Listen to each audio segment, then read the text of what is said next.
이 평화로운 풍경 속에 그들이 있습니다. 들깨, 장이와 단입니다. 이곳은 들깨가 지배하는 영역이죠.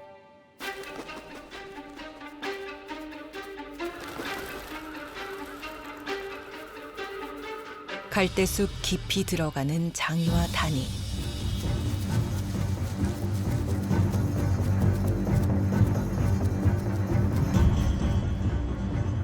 이때 녀석들이 뭔가를 포착했습니다. 고란입니다.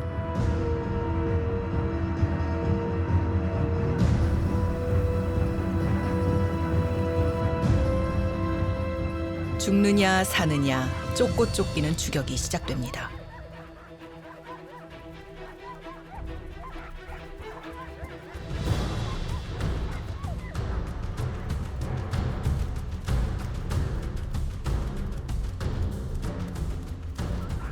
새만금 들판의 맹수는 들깨입니다.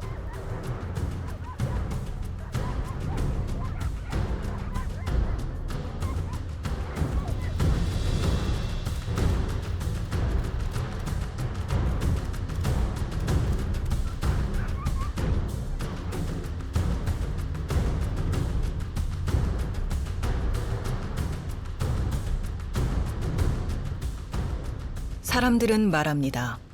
들깨들이 갈수록 사납고 무서워진다고.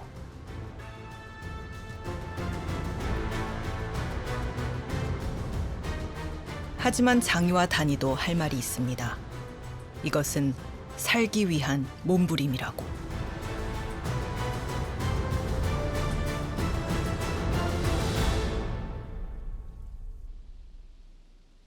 호주에는 딩고라고 하는 들깨가 있습니다. 그 밖에도 몇몇 나라에는 야생 들깨가 존재하는데요.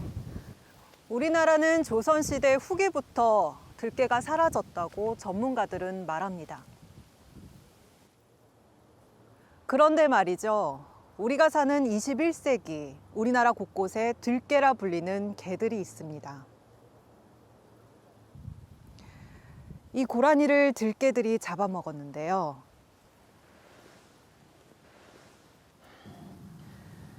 과연 이 녀석들은 도대체 어디서 온 것일까요?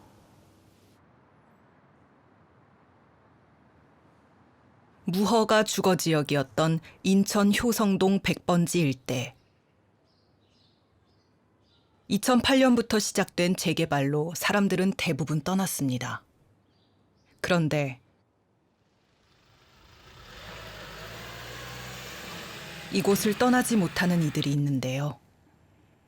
한때 사랑받았던 반려견들입니다.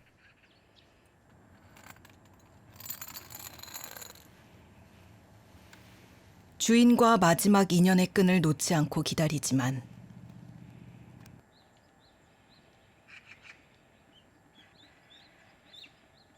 오늘도 주인은 소식이 없습니다. 흑구가 신이 났습니다. 네, 너도 이뻐해달라고? 네. 이뻐해달라고 너도? 응. 얘 이렇게 만져도 안 물어요. 그럼. 사람을 좋아해서. 근데 여기가 주인이요. 암 걸려서 죽었어요. 얼마 안 됐어요. 11월 달인가? 10월 달인가 11월 달. 가끔씩 찾아주는 아주머니가 있어 간신히 하루를 버팁니다.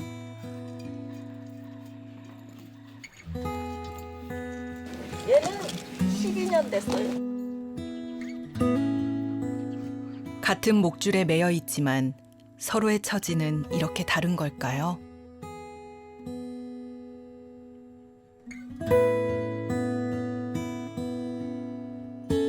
많은 사람이 마당이 없는 아파트로 이주하면서 재개발 지역의 유기견 숫자는 늘어나는데요.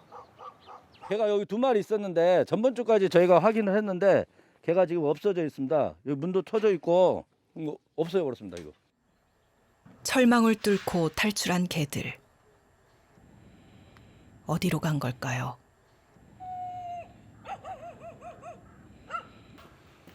여기도 개가 많네요. 예. 여기 3마리 이렇게 있습니다. 여기도.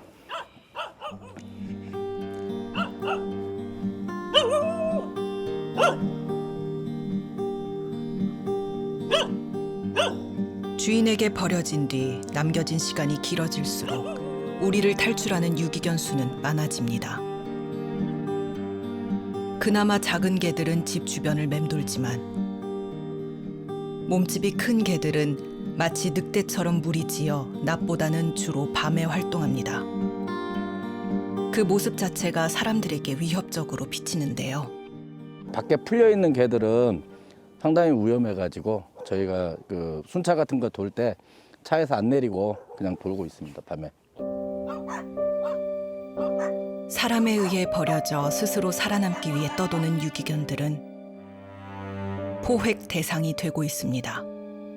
대형 개는 50만 원, 작거나 어린 강아지는 10에서 15만 원의 말이죠.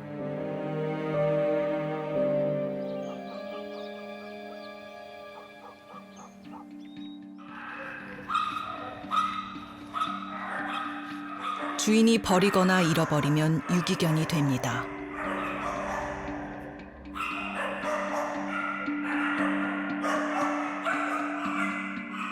이곳 개들 중 70% 이상이 주인에게 버림받은 신세인데요.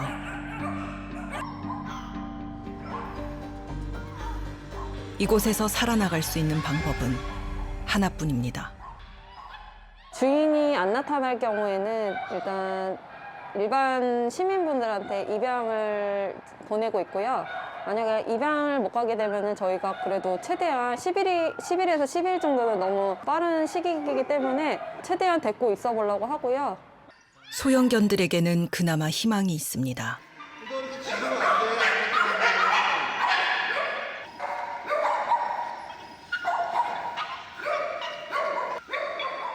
하지만 입양이 쉽지는 않습니다.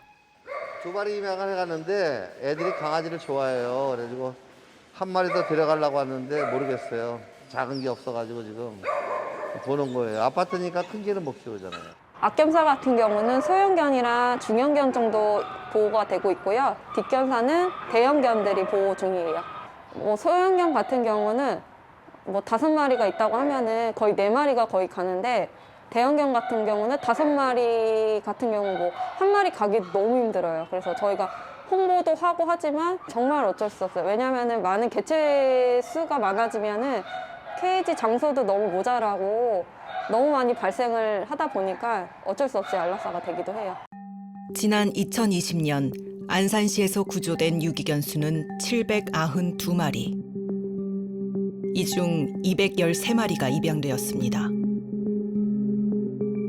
대부분 소형견이었죠. 그리고 210마리는 안락사 되었는데요.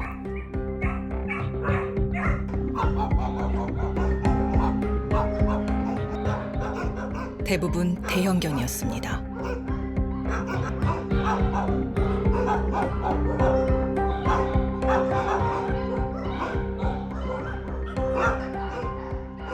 그렇다면 포획 10일째.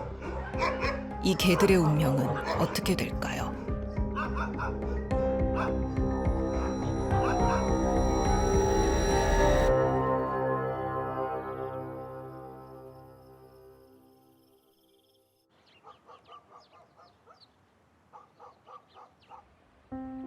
마을 어귀에서 밤을 지낸 들개 다니.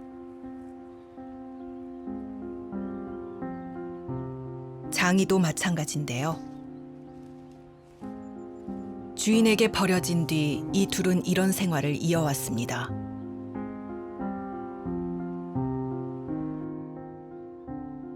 절박한 건 먹이를 찾는 일이었습니다. 그런데 사람들은 떠나고 노인만 남은 이 마을이다 보니 먹이를 구하는 일은 점점 어려워지는데요. 허기를 채우기 위해 이곳저곳을 뒤져보지만 마땅한 먹이가 없습니다. 결국 사람들 눈을 피해 마을로 들어가자 빨간 목줄을 한 방울이가 반깁니다. 꽤 오래된 친구 같죠?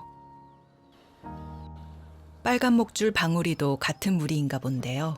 우리 거죠. 그거 떠들이란 게. 마을 사람들에게 장이와 다니는 떠돌이개로 불립니다.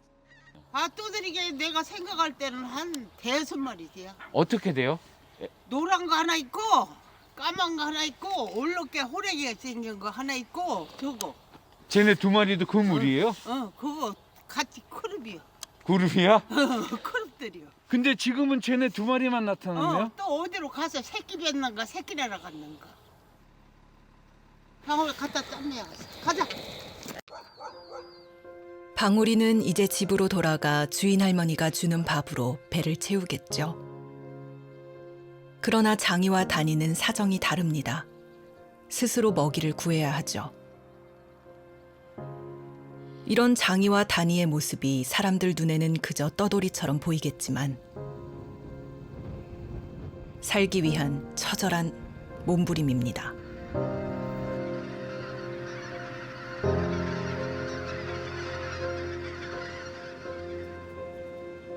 다니와 장이가 단짝으로 다닌 건 2년 전으로 거슬러 올라갑니다. 비슷한 시기에 버려진 두 녀석은 길거리를 배회하던 중 만났던 거죠. 그 후 함께 먹이를 찾아 다녔습니다. 사냥도 함께 하고요. 마을에서 쫓겨난 장이와 다니는 결국 들판에서 먹이를 찾습니다.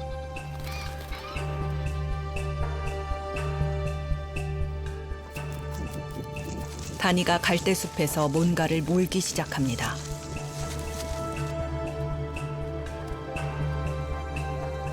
고란인데요. 오늘 첫 사냥입니다. 이걸 놓치게 된다면 언제 허기를 채울지 모르는 일이기에 필사적으로 내달립니다.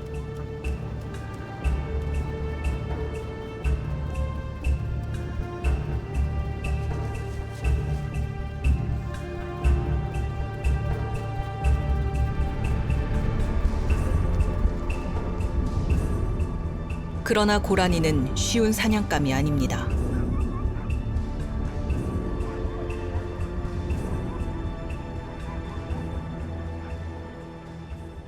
십여 분을 맹렬히 뛴 장이와 다니. 솟구친 체온을 떨어뜨리지 않으면 목숨을 잃을 수도 있습니다. 이것이 물에 들어가는 이유죠. 장이와 다니는 다른 들개들의 무리 사냥을 보면서 의기투합하기로 했습니다. 뛰다가 물을 만나면 몸을 식히고, 그래서 조금 더러워 보이기도 합니다.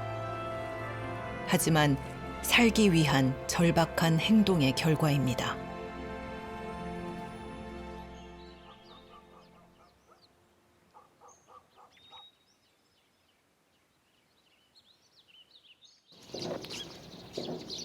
결국 사냥에 실패하면 농가에서 해결하기도 합니다. 아이고. 가축을 사냥하는 건 쉬운 일이죠. 이렇게만 있었는데 여기를 이렇게 저 바깥에 이렇게 이거 밀고 이걸 들어왔어요. 일로 3마리가 일로 더 들어왔어요. 아침에 한 9시쯤 와가지고 여기 닭 모여주려고 오니까 여기가 난리가 나갖고 있어요. 다 닭이 막 죽어가지고 여기저기 늘어져 있고. 뭐 애들 닭을 다 이렇게 다 죽였구만. 아, 토끼가 다 죽은 거 같네. 그 후 놀란 가축들은 곳곳에 숨어 밖으로 나오질 않는데요. 여기 이쪽에 앞다리가 이거 하나 있는데 이쪽 왼쪽 다리가 없어. 들개의 습격은 일주일이나 지났지만 농장은 예전 모습으로 돌아가지 못하고 있습니다. 가끔 주변에서 들개에 대한 얘기는 들었지만 노원익 씨는 처음 겪는 일이었습니다. 이렇게 피해가 클 줄은 꿈에도 몰랐던 거죠. 되게 참 생각지도 못했던 일이죠. 근데 집에서 이게 개를 기르면 좀 책임감 있게 자기네들이 끝까지 좀 잘 보호를 하든가 아니면 어떻게 처리를 자기네들이 그 주인 입장에서 해야지 그걸 어떻게 그냥 내놓든가 일종의 버리니까 걔네들도 살으려고 그러는 거 아니에요. 예. 근데 이런 거는 뭐 자연의 그 뭐 개가 잘못됐다기보다도 그 아마 그 관리하는 그 개 주인들이 문제인 것 같아요. 사람들 의식이.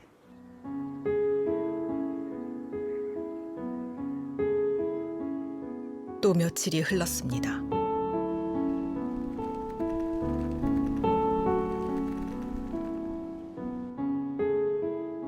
장이와 단이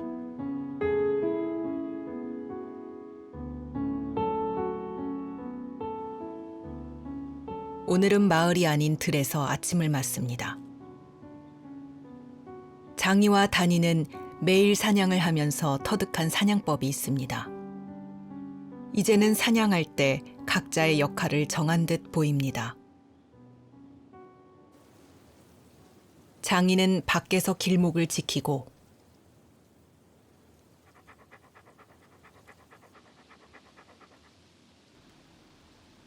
단이는 안쪽에서 몰이를 합니다.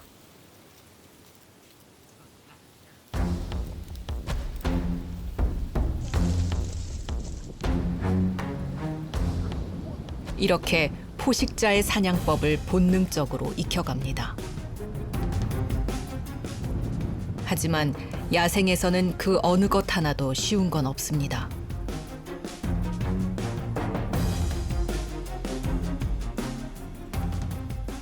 또다시 시작된 사냥.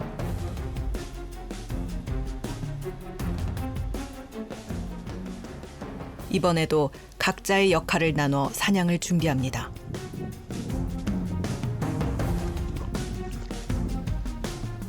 이번에도 바깥쪽에서 지키는 장이, 단이가 몰이를 준비합니다.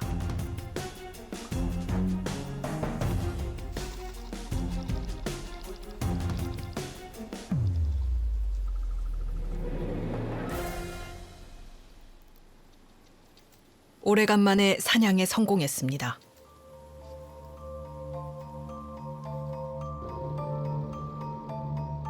먹이를 독차지해버리는 단이.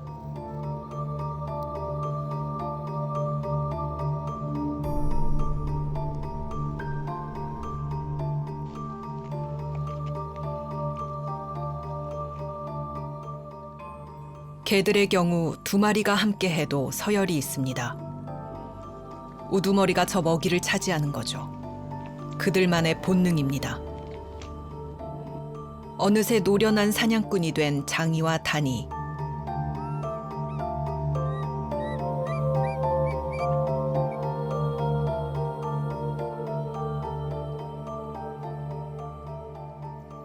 그렇게 장이와 단이는 하루가 다르게 늑대의 본성으로 돌아가고 있습니다. 사람에 의해 만들어진 들깨. 이제 그 숫자는 헤아릴 수 없을 만큼 늘어났다고 하는데요. 그 들깨들 때문에 정말 어떻게 할지 걱정이. 그러니까요. 이게 개체수가 자꾸 증가하게 돼요. 사람들이 대책을 내놓지 못하는 사이 들깨의 개체수는 늘어나고 있습니다. 이거 보세요. 이건 그러니까 한 마리가 간 게 아니고 이렇게 찍혀 있잖아요. 야생으로 내몰린 들깨는 생존을 위해 본성에 의존합니다. 그건 아주 오래전 늑대일 때부터 만들어진 행동 방식이죠. 겹쳐 있는 거는 고라니 발자국도 있죠. 지금 얘네들이 이제 공격을 하는 거죠. 그래서 이제 그 걔네 뛰어가는 모습의 발자국들이 나와 있는 거죠. 이거 어제 아마 그 찍힌 것 같아요. 갯벌이잖아요. 이게 들깨라 불리는 녀석들이 있는 곳에서 흔히 볼 수 있는 것이 사냥 흔적입니다.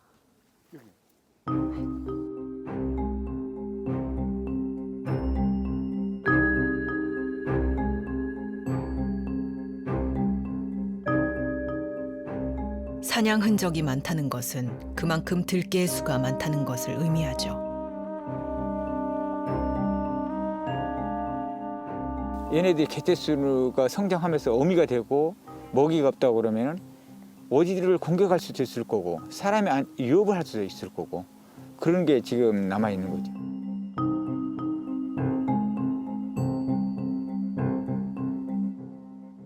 집에 오면 꼬리를 치며 반기는 반려견들. 살갑기가 이루 말할 수 없죠. 그래서일까요? 반려동물 중 84%를 개가 차지하고 있는데요. 정말 끔찍한 사실은 이렇게 가족처럼 지내던 반려견이 주인에 의해서 버려지는 숫자가 매년 10만 마리에 달하는 것입니다. 이렇게 버려진 유기견들은 과연 어떻게 되는 걸까요? 기계 소리 요란하던 군산의 공장지대가 조용해졌습니다. 많은 공장이 문을 닫았기 때문인데요. 멈춘 공장의 빈자리를 활보하는 녀석들이 있습니다. 들깨가 된 공장 유기견들입니다. 공장 정문을 지키던 거봉이, 직원들이 키우던 딸랑이, 거봉이 아들 동동이, 다리가 아픈 금동이,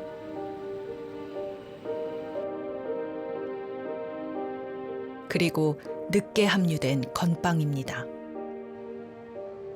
이들은 이곳에서 버려져 하나의 무리가 되었습니다. 가장 인기 만점은 작고 예쁜 암컷 딸랑인데요. 무리의 수컷들이 수없이 구애를 하지만 결국 딸랑이를 차지하는 건 무리의 우두머리 거봉입니다.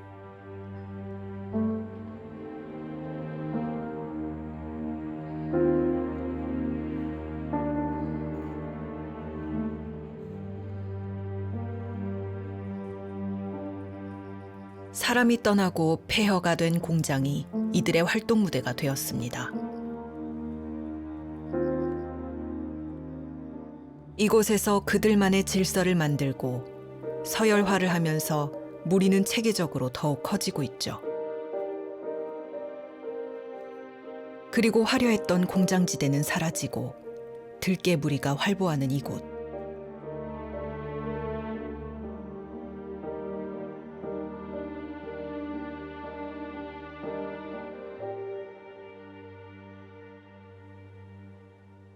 공장 옆에 무리를 떠나 혼자 배회하고 있는 오순이. 왜 외톨이가 된 걸까요?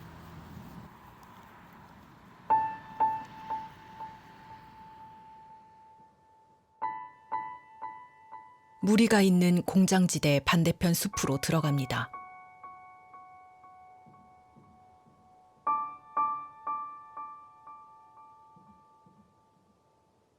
무언가를 찾고 있는 것 같은데요. 무슨 일일까요?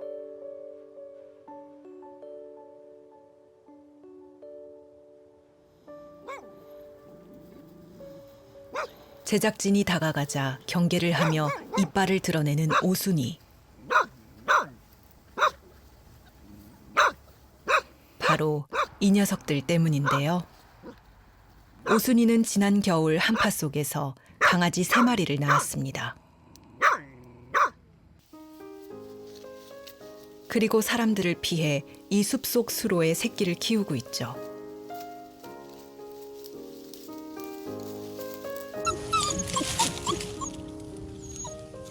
어미인 오순이는 자신이 없을 때는 새끼들이 수로를 나오지 않도록 교육을 시킵니다.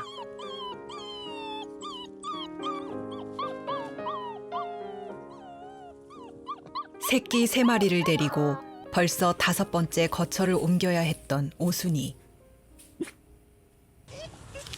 새끼 안전을 지키느라 제작진을 보자마자 안절부절입니다.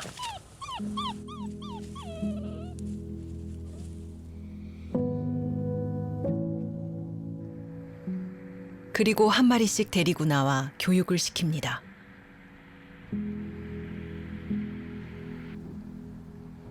새끼들은 사람들과 관계를 맺는 법 대신 야생에서 살아남는 법을 배웁니다.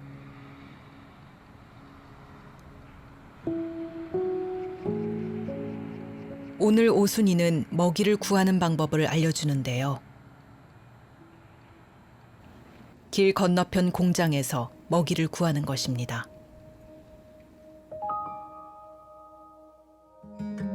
새끼들은 엄마가 하는 모습을 눈으로 익힙니다. 어미 오순이는 이 공장에서 다른 개의 사료를 얻어먹으며 겨우내 새끼들을 키웠습니다.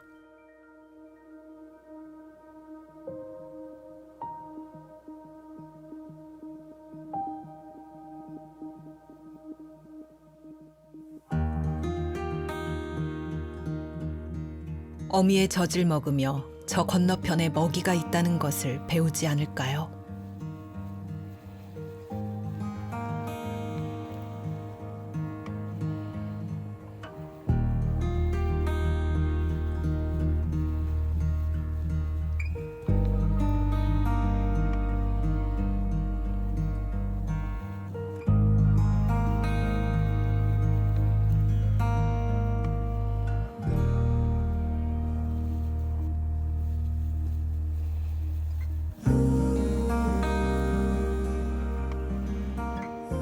새끼들은 사람의 손이 아닌 자연 속에서 야생성을 얻는 것이죠.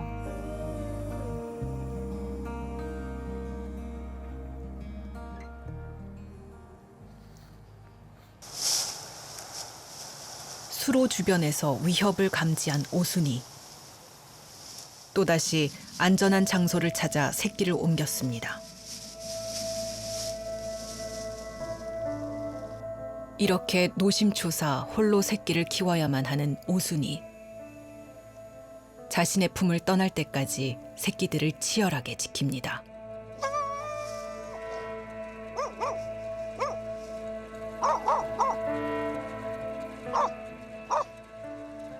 새끼들은 이런 어미의 모습을 보며 야생 들개가 되어갈 것입니다.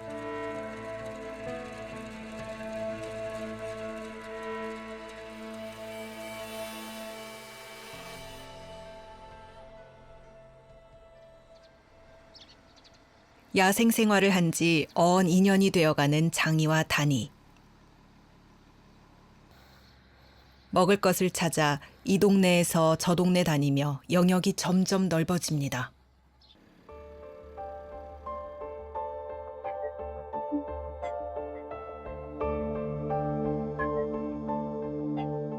실제로 제작진은 장이와 단이의 하루를 따라가 봤는데요. 옥구읍의 한 마을에서 시작한 장이와 단이의 이동은 반대편 만경강까지로 너구리의 영역보다 약 6배나 넓은 것으로 나타났습니다. 들개 활동 영역, 우리가 행동권이라고 얘기하는데 상당히 넓은 거로 추정이 되고 주로 이제 먹이를 먹기 위해서 그런 행동 영역들에서 활동을 하는데 이쪽 이 넓은 지역 하나만 쓰는 것들이 아니라 여기 말고도 몇 개의 어떤 그런 그 행동 영역이 있는 것 같아요. 장이와 단이의 행동 영역에서 보이는 흔적들.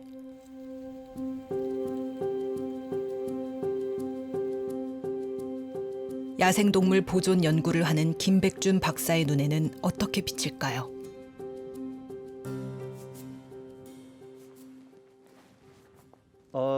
지금 너구리 분장터를 발견했는데 너구리는 좀 습성상 자기 분변을 일정한 어떤 지역에 이게 배설하는 습성이 있는데 여기 보면 전체적으로 너구리 똥이 많이 있고요. 중간에 이제 삭똥이 좀 보이고 있는데 이거는 너구리 똥하고 좀 다르게 생겼는데 이게 개의 분변 같아요. 이 개의 분변은 보통은 사료나 아니면 음식 쓰레기 같은 걸 뒤져 먹는데 이 부분을 지금 보니까 이 구역에 무서울 게 없다는 것을 보여주는 개의 분변.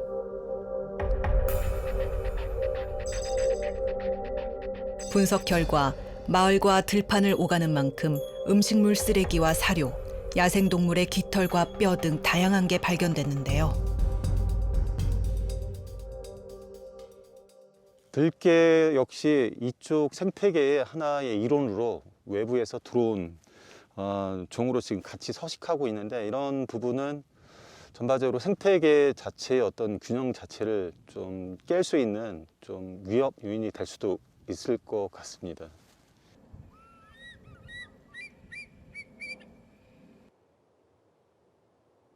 대부도에서 사는 들깨는 어떨까요?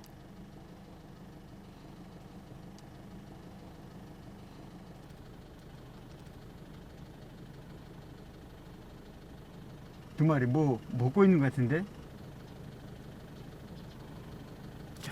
저쪽에 있나? 고라니 잡아놓은 거. 두 마리가 뜯어 먹고 있네.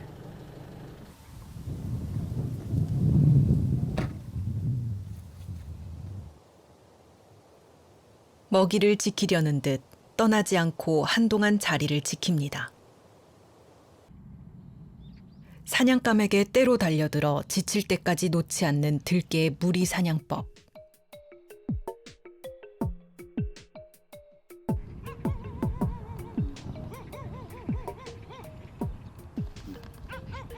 이 무리의 최고 우두머리인 어미개인데요.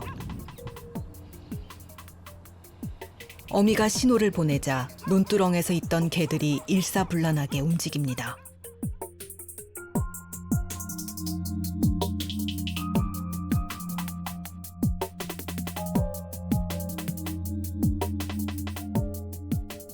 이곳은 아무나 들어갈 수 없는 사유지로 이 무리가 살기에 좋은 맞춤형 공간입니다. 이 가족은 지난해 낳은 4마리와 올 3월에 낳은 새끼 4마리까지 총 9마리입니다. 성견이 된 새끼들이 갓 태어난 새끼들을 한 마리씩 담당합니다.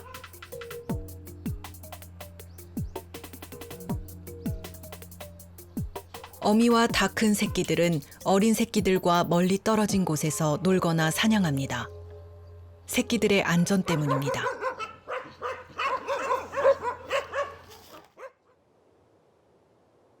개는 늑대에서 왔습니다. 객과의 동물이 대개 그렇듯 철저한 암컷 중심의 모계 사회를 이룹니다. 이런 야생의 늑대를 길들인 건 사람이었습니다. 하지만 또다시 사람에게 버려져 늑대의 본성으로 돌아가고 있는 들깨들.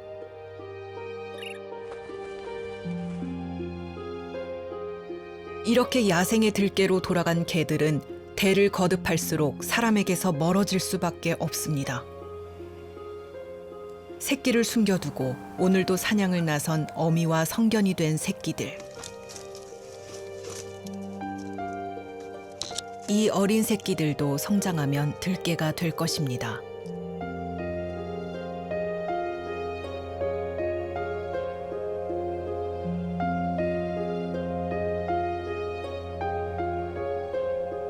오늘날 들깨는 최상위 포식자입니다. 고라니는 물론 멧돼지까지 공격할 정도죠. 그렇다면 오랫동안 유지되어 온 우리의 자연 생태계는 어떻게 될까요?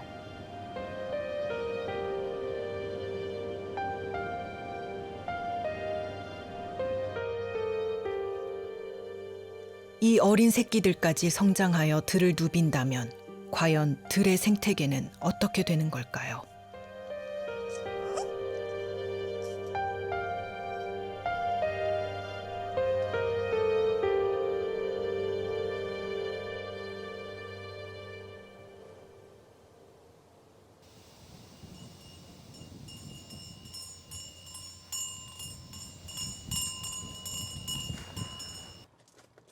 군산의 한 농가.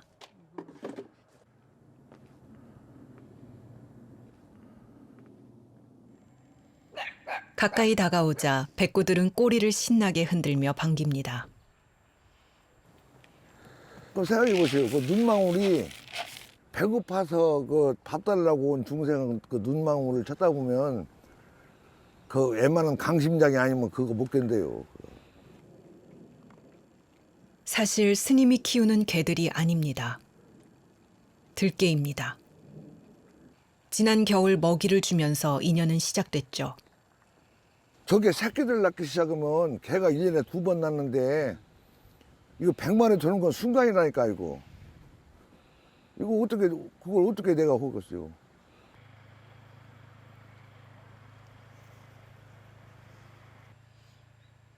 스님이 시키는 대로 말을 잘 듣는 것도 아닙니다.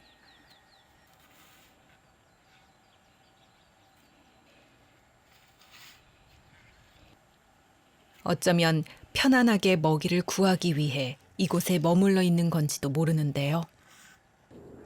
백구야, 이리 와봐. 이리 와봐.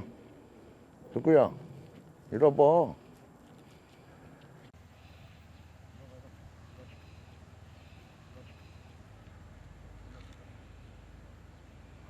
안 와요. 딱 이 거리야. 얼마나 된 거예요? 한 4개월? 12월쯤에 했으니까 한 4개월 좀 넘었나? 그 정도 되죠. 요즘 스님에게 고민이 생겼습니다. 자꾸 늘어나는 들깨의 숫자, 거기에 감당하기 어려운 사료 비용까지. 배고프니까 밥 얻어먹으러 왔었어요. 그래서 밥을 주었죠. 아, 좀 있으니까 새끼를 다 데리고 와버린 거예요, 또 어디서. 좀 농사철이 돼가지고, 이 감자 같은 거 좀 심을 때 심어요. 그걸 다 파헤쳐. 좀 호수 같은 거 있잖아, 물호수. 다 물을 뜯어가지고 물 다 새버려. 근데 만약에 저 자들이 성장을 해가지고, 노인네들이나 분야자들을 공격했다는 이거 보통 일 아니게 생겼어요. 실제로 들깨는 인적이 뜸한 밤에 주로 활동을 시작합니다.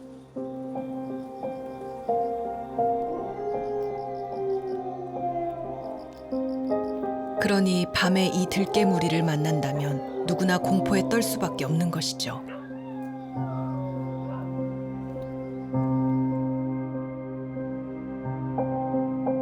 결국 결단을 내렸습니다.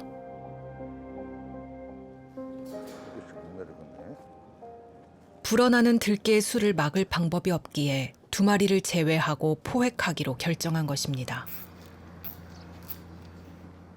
미운 정도 정이라고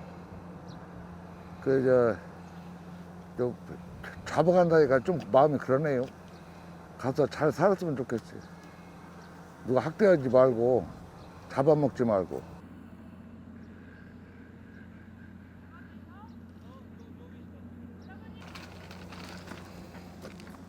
들깨가 좋아하는 고기로 유인해 볼 생각입니다.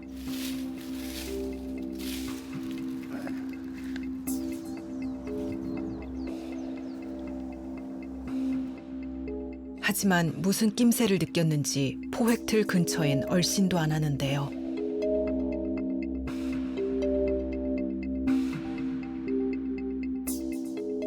결국 스님이 나섰습니다.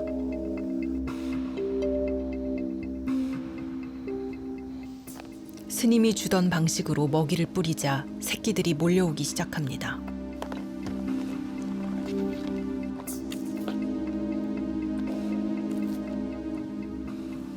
그러자 어미도 다가오는데요.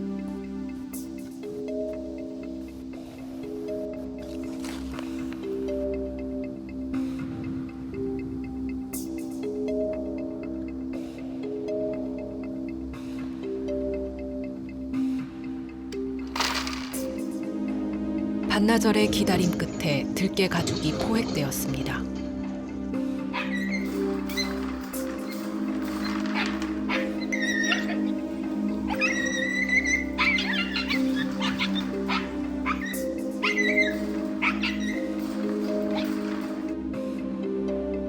이들의 운명은 어찌 되는 걸까요?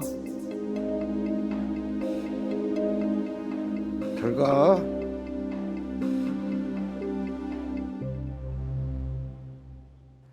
이렇게 포획된 들깨는 보호소에서 입양을 기다리다 시간이 지나면 안락사를 당하게 됩니다. 결국 사람들에게 아낌없는 사랑을 주고 위안을 주던 반려견은 버림받아 죽거나 야생에서 들깨가 되는 것이죠. 그런데 더 심각한 문제는 여러 이해관계 속에서 우리나라의 들깨는 반려견으로도 야생동물로도 인정받지 못한다는 것입니다. 어디서든 환영받지 못하는 존재이기도 하고요. 과연 이 문제를 해결할 방법이 있는 것일까요? 있다면 무엇일까요?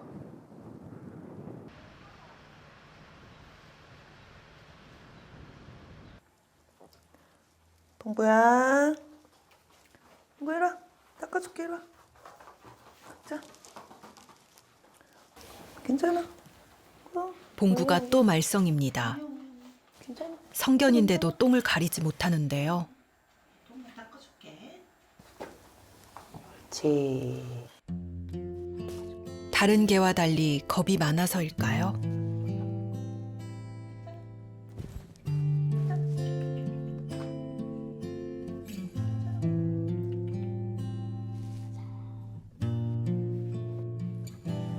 완전 겁먹었네요.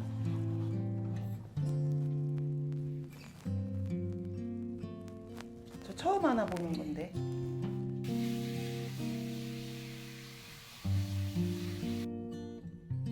사실 봉구에겐 특별한 사연이 있습니다. 아가.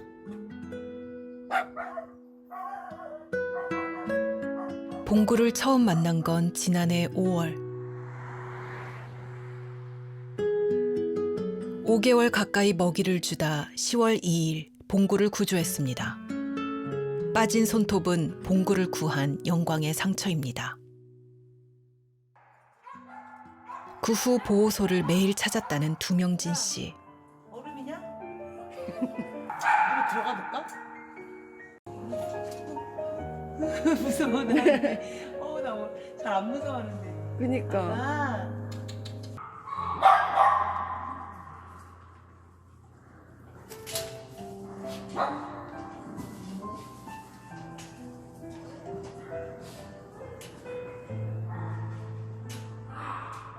봉구와 같은 눈높이로 세상을 바라보기로 했습니다. 봉구의 상처를 봉구의 시선으로 이해하고자 했던 것입니다. 물론 해야 할 일도 많아졌습니다.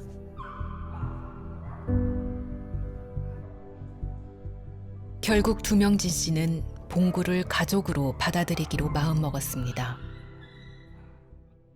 뻥그.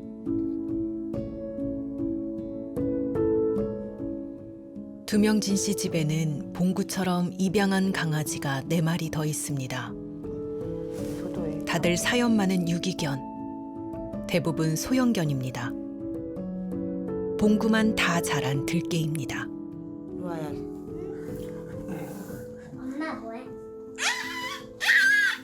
20분 사이로 어린아이가 있는 집에서 다 큰 들개를 입양하기란 쉽지 않습니다. 이거 맛있는 거나? 이미 야생화된 들개는 다시 인간과 관계 맺기가 쉽지 않습니다. 쭈쭈. 찔러. 조심스럽게 한 발 한 발. 입양 46일째. 뭐야 화장실 가서 싸면 안 돼? 어? 봐봐. 화장실 가서 싸면 안 돼, 본 거야? 봉구도 조금씩 마음의 문을 열고 다가옵니다. 지금까지 살아온 세상은 인간들이 너를 해하거나 공격하거나 나쁘게 했을지는 모르지만 또 다른 세상은 너를 정말 가족으로 안아줄 수 있거나 너를 정말 개답게 해줄 수 있는 사람들도 있으니 그걸 한번 이제는 느껴보면 어떻겠니 하면서 좀 봉구에게 알려주고 싶어요. 주인에 의해 버려진 유기견.